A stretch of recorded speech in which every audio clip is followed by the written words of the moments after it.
Hi everybody, it's Andrea Trank. I am so excited today.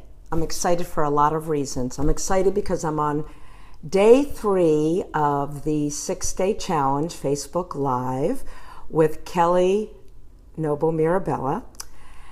And I'm excited because I have a tripod for my iPhone, so my phone is not leaning up against something. That's really exciting. I'm excited because I have these cool little light kits that are allowing me to sit somewhere else in my house and have beautiful lighting. And I'm excited about today's topic. And today's topic is frequently asked questions in my field, or in my case, I'm calling it yoga misconceptions. So oftentimes when I am talking about yoga or talking about what I do, people say, oh, I can't do that. I'm not flexible. Or I can't meditate. I can't stop my mind from going. And that is probably one of the biggest misconceptions out there. And the misconception is pretty natural because if you have just read a little bit or maybe seen social media or a cover of a magazine, you see this very svelte young person turning themselves into a pretzel looking really calm. Well, I'm not very svelte and I'm not able to get into a pretzel, and those of you who know me know most of the time I'm not very calm. But yoga has enhanced my life. So my job is to tell you yoga is for everybody. And the benefits of yoga are amazing anytime you start. Whether you start at age 20 and you probably then can get yourself into a pretzel shape. Or if you start, as I did in my mid-30s and didn't teach till my mid-50s, then maybe you're not doing the pretzel shape. Or if you start at age 70 because a doctor has told you that it would be good for your blood pressure or prolong your life or calm your nervous system down. The fact is, yoga is great for everybody, and the scientific research is bearing that out.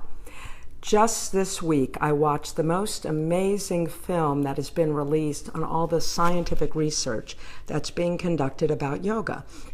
And one of the interesting things they said was just 12 minutes a day, 12 minutes doing whatever kind of yoga that you can do.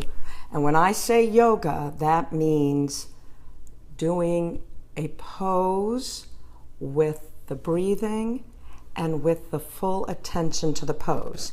And that's the critical component. You have to have the mindfulness, the attention, and the breathing when you're doing the exercise. And that's what makes it different from all other types of exercise. Because oftentimes when we're doing physical therapy, we're watching the TV.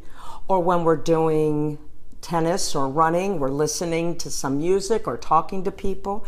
In this case, you are melding mind, body, and breath. And when you do that for just 12 minutes a day, you can lower your blood pressure. Studies have shown there are more feelings of happiness, less feelings of stress. There are fewer bouts of depression. And the research is just going at lightning speed right now. So get into yoga in any way, shape, or form. But here's another issue, a frequently asked question. Well, then can I take it from anybody? And I'd say no, especially when you're starting off. You really need to take it from a highly qualified, compassionate teacher that understands what is going on with you. And so if you are an experienced yogi and already feel like you have the sense of what you're doing and a sense of yourself and you're mindfully practicing, then it probably doesn't matter where you take it. But when you are starting out, or when you're injured, or when you are facing challenges in your life, it is critically important that you take with a highly trained teacher who is very attuned to what's going on with her students. And I would like to include myself among those. I have had a very long training in education. I started off as a school teacher. I was a yogi for about 25 years. And then most recently, I went through several advanced trainings on how to teach yoga, understand the concepts of yoga, and I continue to up my education. And that's also critically important. When you take from a teacher, make sure that they are acting in a professional way. And here's a couple of things that I think that you would look for. How are they behaving? You know, as a school teacher, my behavior was the model for my students. So I don't want to be a yoga teacher on Saturday and the rest of the week doing things that are not healthy both for myself and the planet. One other thing. Another thing to look at is, you know, are they walking the walk and talking the talk? And I think that is critically important when you're doing this field. So look for that also. Is this person walking the walk and talking the talk? Do they have a beginner's mind? And that means, do they take and learn just as much from you all as students as they teach?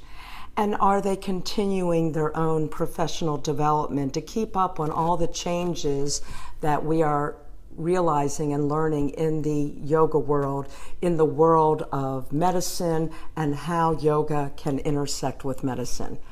So thank you for watching and listening to me today, and I hope you got a lot out of today's talk.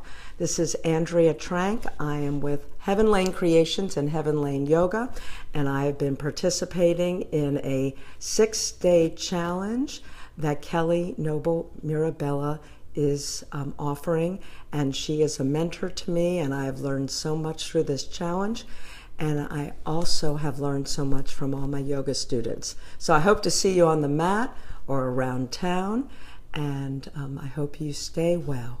Namaste.